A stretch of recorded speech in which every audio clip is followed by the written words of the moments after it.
আসসালামু আলাইকুম। অনেকে ফার্মের বায়োসিকিউরিটি বা রোগবালাইয়ের হাত হতে রক্ষার জন্য অনেক ধরনের জীবাণুনাশক ব্যবহার করে থাকেন। তো আমি গরুকে গোসল করিয়ে ভালোভাবে ভালোভাবে পানি দিয়ে পরিষ্কার করে তারপর আমার ১৫ লিটারের একটা পানির বালতিতে ৩ চামচ ব্লিচিং পাউডার মিশাই। ওই মিশানো ব্লিচিং পাউডারগুলো ভালোভাবে গুলাই নেই। এমনভাবে গুলাই যেন ওখানে কোনো প্রকার কোনো দানা না থাকে। তারপরে এই গুলানো ব্লিচিং পাউডারটা সম্পূর্ণ ব্লিচিং পাউডার গুলানো পানিটা আমি সম্পূর্ণ গরুর ফ্লোরে, ফার্মের ফ্লোরে, আশেপাশের দেয়ালগুলাতে সম্পূর্ণভাবে ছিটাই দেই এবং লক্ষ্য রাখি যেন গরুর পায়ে বা শরীরে না লাগে এবং খুব ভালোভাবে ছিটাই দিই। এছাড়া প্রবেশমুখ বা ফার্মের যে প্রবেশমুখ বা গরুর ঘরের যে প্রবেশমুখ আছে, বাহিরে আমি সবসময় ব্লিচিং পাউডার, শুকনা ব্লিচিং পাউডার ছিটায় রাখি।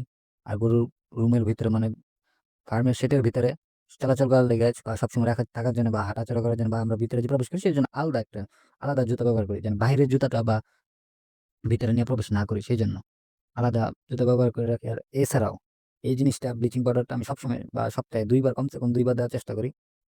গুলানো ব্লিচিং পাউডারটা। আর প্রতিদিন তো বাহিরে পরিষ্কার করার পরে বাহিরে ব্লিচিং পাউডার ছিটায় রাখি। যা সবচেয়ে বেশি কার্যকরী। আমি এখন পর্যন্ত যত প্রকারই যাই ব্যবহার করছি না কেন, এর মাঝখানে যে এই ব্লিচিং পাউডার সবচেয়ে বেশি উপকার পাইছি। আর এই ব্লিচিং পাউডারটা সবচেয়ে দ্রুত জীবাণু ধ্বংস করে। যার কারণে এই জিনিসটা আমি সবসময় মেইনটেইন করে রাখার চেষ্টা করি।